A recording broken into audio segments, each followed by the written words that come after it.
I'm Kathy Park here in Midland, Michigan, and days of heavy rain led to extreme flooding and the failure of 2 dams. Behind me is the Tittabawassee River. You can see it's completely covering this park.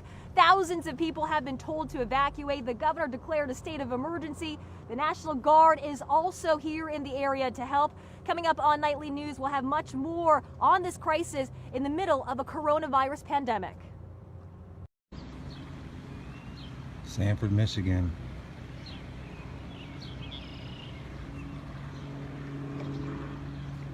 Still completely underwater.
Dams are stable at this time.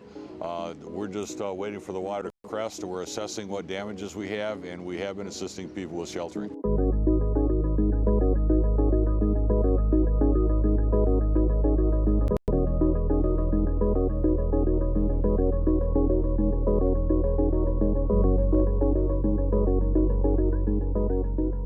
To go through this in the midst of a global pandemic is almost unthinkable. But we are here, and to the best of our ability, we are going to navigate this together. Breaking news coming from Michigan this morning. This is the dramatic scene right off of Main Street in downtown Midland, Michigan, where catastrophic flooding has inundated the streets after 2 dams burst. Flooding is out of control in Midland County, that's northwest of Saginaw, and the governor has declared a state of emergency there. She says the city, which has a population of 42,000, could be 9 feet underwater. Think about that for a second by this afternoon. Anthony. So some 10,000 people, Gail, are living near the 2 dams, have already been told to evacuate. The river that runs between the dams and Midland is about to crest 4 feet above its old record. Adriana Diaz is following this fast-developing story. Frightening video captures the moment the Edenville Dam in Midland County collapsed. It was one of 2 catastrophic dam failures in the area yesterday. This is serious, and it is time for people to take action to keep themselves safe and to evacuate. Late Tuesday, Michigan Governor Gretchen Whitmer pleaded with residents to seek higher ground. We are anticipating an historic high water level. The Edenville and Sanford dam breaches come as record-breaking rainfall of more than 7 inches drenched parts of the Midwest this week, causing water to quickly rise to historic levels. The National Weather Service has issued emergency flash flood warnings for communities surrounding the dams. Evacuate the area. Emergency responders went door to door early Tuesday morning before the breaches to warn residents to get out. I've been here approximately 26 years and have never had this type of situation occur. Both dams already had questionable track records. In 2018, the Edenville Dam was given an unsatisfactory condition rating by the state. The Sanford Dam received a fair condition rating. Meanwhile, Michigan is still fighting to stave off the spread of coronavirus. Governor Whitmer urged residents seeking refuge at shelters to continue social distancing and wearing face masks. To go through this in the midst of a global pandemic is almost unthinkable. But we are here, and to the best of our ability, we are going to navigate this together.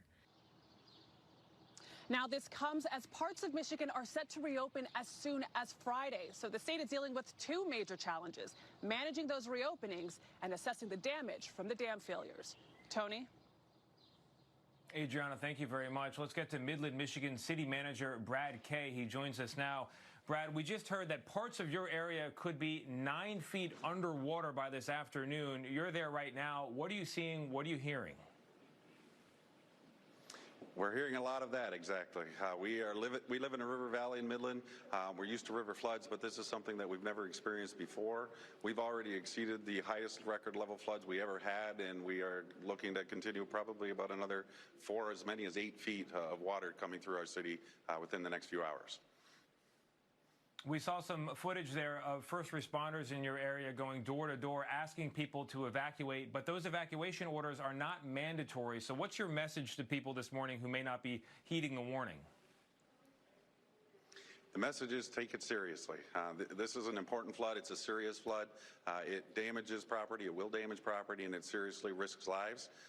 We have asked people to leave. We started doing that yesterday afternoon. The sooner that they do that, the better. We are still waiting for a dam to fully fail, which we expect sometime today. And when that happens, we'll have as few as 3 hours before those flood waters will rise rapidly. And Brad, for people who do want to get out, if they get into their vehicles, what precautions are being taken? What's being set up to help them get out safely? Well, routes are the important part. A lot of our streets are closed. They're simply flooded with water. They're not safe to pass through. So people need to know where they're going. And the best way to do that is to get onto the city and the county's websites, look to see which roads have been closed and which way they can get there. And then secondly, they need to know where to go. Our first preference, of course, is that they find either family or friends that they can lodge with in a place that is safe and that they'll be able to get to and from. But if they can't reach that or they don't have those resources in the area, we do have shelters that are open and available to them with beds that are available and will be available for as long as they need them. All right, that's good to know. And we heard you say there's another dam that you think might go by later today, but hopefully it holds. Mr. Kay, thank you very much, and we'll let you get back to work.